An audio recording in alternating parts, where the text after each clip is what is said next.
आज तुळजापूरमध्ये विकसित भारत संकल्प यात्रेच्या निमित्ताने आणि त्याचबरोबर आपला जिल्हा ॲस्पिरेशनल डिस्ट्रिक्टमध्ये 2018मध्ये जेव्हा आकांक्षी जिल्हा म्हणून त्याचा एक वेगळा माननीय पंतप्रधानांनी एक वेगळा आलेख ठेवला होता की ज्या जिल्ह्यांमध्ये काम त्या प्रमाणात कमी आहे आणि त्या दृष्टीने हे 112 जिल्हे निवडले होते आणि त्याच्यामध्ये आपल्या जिल्ह्याचा पण समावेश होता. मी आता रिव्ह्यू घेत असतानाच विचारलं की तेव्हा आपला जिल्हा किती नंबरला होता आणि आज कितव्या नंबरला आहे. मला आज सांगताना आनंद होतो आहे की तेव्हा आपला जिल्हा जेव्हा सुरुवातीला हा आकांक्षी जिल्हा म्हणून घोषित झाला तेव्हा तो होता 64व्या नंबरला.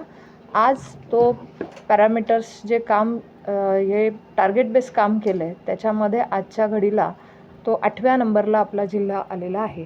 वेगवेगळ्या इंडिकेटर्समध्ये हेल्थ असेल, एज्युकेशन असेल, बेसिक इन्फ्रास्ट्रक्चर असेल, ॲग्रिकल्चर डिपार्टमेंटचं काम असेल, स्किल डेव्हलपमेंटचं असेल, लोकांना ज्याच्यामधनं काय फायदा मिळतो आहे, जनमानसाचं आयुष्य सुधारण्यासाठी काय पॅरामीटर्स वेगवेगळे आहेत त्या माध्यमातून ही तपासणी केली जाते, रँकिंग केली जाते. समजा एक्झाम्पल हेल्थचं देईल मी, तर हेल्थमध्ये अशा सुविधा वाढवल्या आहेत की ज्याच्याने मातांना मदत होईल. ANC चेकअप वाढले की नाही, इन्स्टिट्यूशनल डिलिव्हरीज वाढले की नाही, वॅक्सिनेशनची सुविधा होते की नाही, लहान मुलांची तपासणी होते की नाही, अशा वेगवेगळ्या पॅरामीटर्समधून हेल्थ डिपार्टमेंट आज 11व्या नंबरला आहे.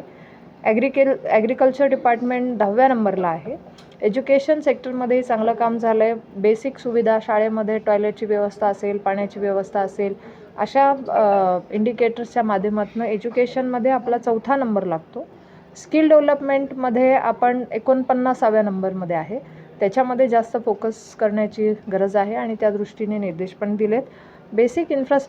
बेसिकमध्ये रोड झाले, हायवेज झाले, ज्या सुविधा दळणवळणाच्या दृष्टीने बघितल्या जातात तिथे 9व्या नंबरला आहोत. म्हणजे ओव्हरऑल जे पॅरामीटर्स आम्ही बघितले तर त्यामध्ये चांगली सुधारणा होते, परंतु अजूनही अपेक्षा आहे की द बेस्ट करण्याच्या दृष्टीने आपला जिल्हा पुढे जावा. माझ्याबरोबर माननीय अर्चनाताई आहेत, जिल्ह्याचे कलेक्टर महोदय आहेत, CO साहेब आहेत, DPDCचे DPO आहेत, सिव्हिल सर्जन, ही सगळी टीम यांनी तेच सांगितलं. आमचे अध्यक्ष काळे आहेत, सगळ्यांनी हेच सांगितलं की अजून आम्हाला चांगलं करून जिल्हा पुढे घेऊन जायचा आहे. मला वाटतं सगळ्यांच्या दृष्टिकोनातनं बेसिक सुविधा देण्यासाठी काम वाढतं आहे. कृषी सन्मान योजना जी शेतकऱ्यांसाठीची आहे ती आपल्या जिल्ह्यामध्ये जवळपास 2,27,000 शेतकरी या माध्यमातून त्यांना मदत मिळते. अजूनही काही शेतकऱ्यांचे फॉर्म येत आहेत, ते बघण्याचं काम, स्क्रीनिंग करण्याचं काम चालू आहे आणि जे गरजू जे लाभार्थी आहेत त्यांना याच्यामधनं ती कृषी सन्मान योजनेची रक्कम पण दिली जाईल. नुकसान भरपाईच्या बाबतीतही पीक विमाच्यामध्ये जवळपास 218 कोटी आपल्याला 2023मध्ये उपलब्ध झालेले आहेत, ते देण्याचं काम चालू आहे.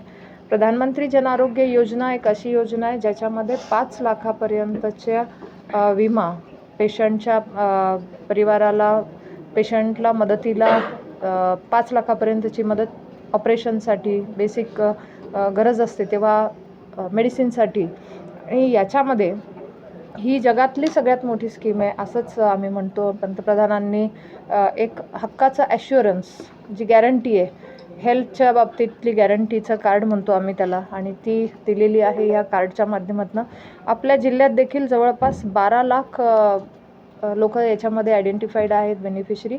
त्यापैकी 3.5 लाख लोकांपर्यंत हे कार्ड वितरण झालेलं आहे.